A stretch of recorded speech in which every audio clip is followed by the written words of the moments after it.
अस्सलाम वालेकुम welcome to सासा's kitchen இன்னைக்கு நம்ம தேங்காய் பால் குலாப் ஜாமுன் பண்ண போறோம் அதுக்கு தேவையான பொருட்கள் என்னன்னு பார்த்தலாம் நான் இன்னைக்கு இந்த சைஸ் தேங்காயில பால் எடுத்துர்க்கேன் இங்க பாருங்க இந்த சைஸ் தேங்காய் அது கெட்டியான தேங்காய் பால் எடுக்கணும் மொத பால் ரொம்ப கெட்டியா இருக்கணும் கொஞ்சம் தண்ணி சேர்த்து அரைச்சுக்கோங்க அரைச்சு பால் எடுத்துர்க்கேன் 1 கப் அதாவது 200 கிராம் 1/2 கப் மைதா மாவு 1 கப் தேங்காய் பால்னா 1/2 கப் மைதா மாவு இருக்கணும் நம்ம தேங்காய் அரைச்சு பால் எடுப்போம் இல்லையா அந்த தேங்காய் சக்கை இருக்கும்ல அது வந்து ஒரு 5 டேபிள் ஸ்பூன் எடுத்து வச்சிருக்கேன் 200 கிராம் சுகர் 2 டேபிள் ஸ்பூன் நெய் ஒரு 5 ஏலக்காய் இவ்வளவுதான் தேவையான பொருட்கள் வாங்க செய்ய ஆரம்பிச்சிடலாம் ஏலக்காவெல்லாம் இடிச்சு எடுத்துடலாம்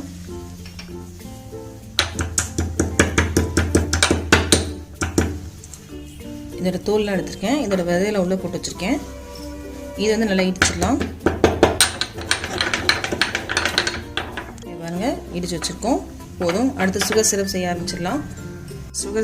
ஆரம்பிச்சிடலாம் அதுக்காக நம்ம எடுத்து வச்சிருந்த சுகர் சேர்த்துடலாம் அதுக்கப்புறம் 1 கப் சுகருக்கு 2 கப் தண்ணி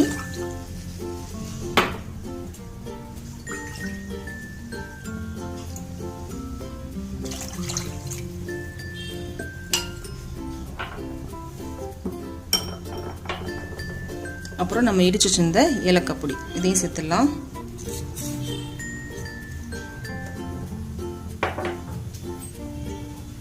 இங்க பாருங்க சுகர் சிரப் ரெடி ஆயிடுச்சு பிசுக்கு பதம் வந்துருச்சு அடுப்பு ஆஃப் பண்ணிக்கலாம் காய்ச்சனதுக்கு அப்புறம் அடுத்து ஒரு கடாய் வச்சிருக்கேன் அடுப்புல இப்போ நம்ம எடுத்து வச்சிருந்த தேங்காய் பால் இருக்கு இல்லையா அதை சேர்த்துடலாம்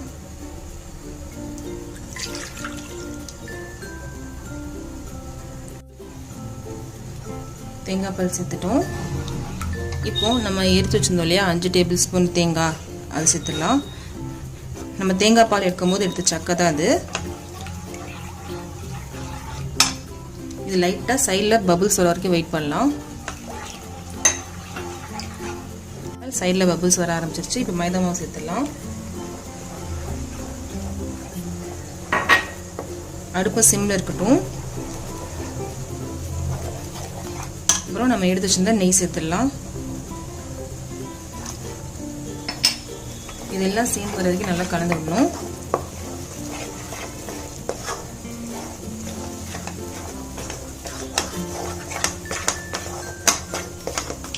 இது உடனே வந்துடும் நம்ம அளவு கரெக்டாக போட்டால் மட்டும்தான் அது மாதிரி வரும் இல்லைன்னா வராது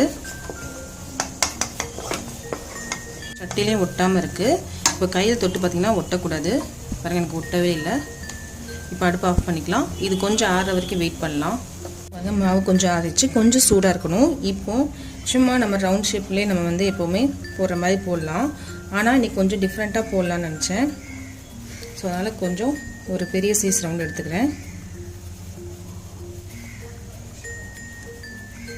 இந்த மாதிரி உருண்டை நம்ம பண்ணிவிட்டு இப்படியே பொரிச்சு எடுக்கலாம் ஆனால் நான் கொஞ்சம் டிசைன் பண்ண போகிறேன் இந்த மாதிரி லைட்டாக ஃப்ளாட் பண்ணிக்கோங்க ஃப்ளாட் பண்ணிவிட்டு இந்த மாதிரி கரண்ட் எல்லார் வீட்லேயும் இருக்கும் இல்லையா இதில் நடுவில் மட்டும் இதை வச்சு லைட்டாக அப்படி ப்ரெஸ் பண்ணுங்கள் அதை வச்சு இங்கே வரணும் இங்கே பாருங்கள் ஒரு டிசைன் நமக்கு கிடச்சிருக்கு இந்த மாதிரி எல்லாத்தையும் செஞ்சிடலாம் உங்களுக்காக அடுத்து ஒன்று செஞ்சு காமிக்கிறேன் இந்த மாதிரி ரவுண்ட் வச்சுட்டு ரவுண்ட் பண்ணிக்கோங்க ரவுண்ட் பண்ணிவிட்டு இந்த மாதிரி லைட்டாக ப்ரெஸ் பண்ணுங்கள் இந்த விரிசல் வந்துச்சுன்னா திருப்பி ஒரு தடவை நல்லா உருண்டை பண்ணுங்கள் விரிசல் வரக்கூடாது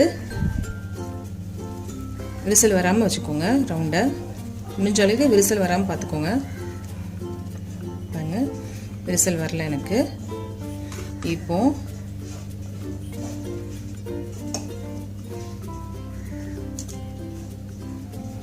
பண்ணிவிட்டு அதை அப்படியே எடுக்கணும் இப்படி எல்லாத்தையும் பண்ணதுக்கப்புறம் பார்க்கலாம் பொரிக்கிறது பார்க்கலாம் கடாயில் எண்ணெய் சூடு பண்ண வச்சுருக்கேன் எண்ணெயும் சூடாகிடுச்சு இப்போ பொரிக்க ஆரம்பிச்சிடலாம்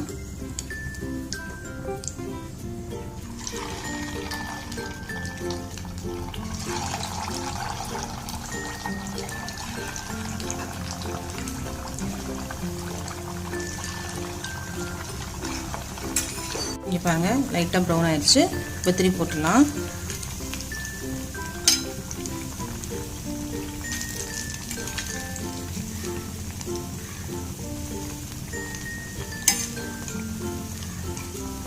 கலர் வந்துச்சு. இப்போ எடுத்துடலாம்.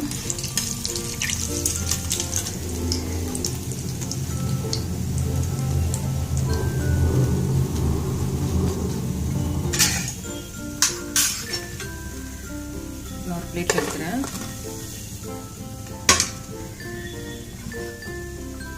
இப்போ அடுத்தது பொரிச்சிடலாம்.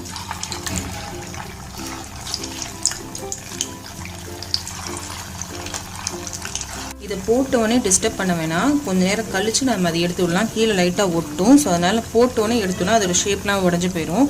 அதனால கொஞ்சம் வந்து வெயிட் பண்ணலாம். கொஞ்சம் அது வெந்ததுக்கப்புறம் லைட்டாக கலர் வர ஆரம்பிச்சதுக்கப்புறம் லைட்டாக எடுத்து விடலாம். அதுக்கு ஃபஸ்ட்டு போட்டோடனே நம்ம ஸ்பூனை போட்டு கலந்தா அது உடஞ்சி போயிடும். நம்ம எதுவுமே பண்ணக்கூடாது.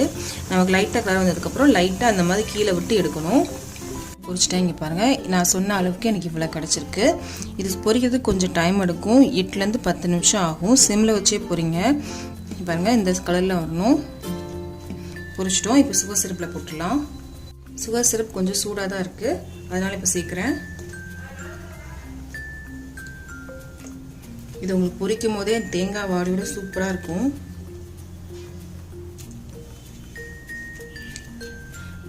நிறைய பேர் என்கிட்ட கேட்டிங்க பேக்கிங் சோடா இல்லாமல் பேக்கிங் பவுடர் இல்லாமல் எப்படி செய்கிறது அப்படின்னு சொல்லிட்டு. ஸோ அவங்களுக்கு அது ட்ரை பண்ணேன். ரொம்பவே நல்லாவே வந்துச்சு.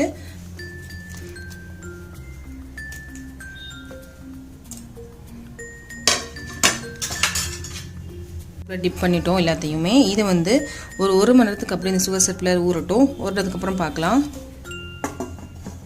அவ்வளோதாங்க, தேங்காய் பால் குலாப் ஜாமுன் ரெடி ஆயிடுச்சு. இது ரொம்ப ரொம்ப டேஸ்ட்டாக இருக்கும். நீங்கள் கடையில் வாங்குகிற அதே அளவுக்கு சாஃப்டாக இருக்கும். நீங்கள் ட்ரை பண்ணி பார்த்துட்டு எப்படின்றதை கண்டிப்பாக எனக்கு சொல்லுங்கள். இந்த வீடியோ உங்களுக்கு பிடிச்சிருந்துச்சுன்னா கண்டிப்பாக லைக் பண்ணுங்கள், ஷேர் பண்ணுங்கள், கமெண்ட் பண்ணுங்கள். மறக்காமல் என்னோட சேனலை சப்ஸ்கிரைப் பண்ணுங்கள்.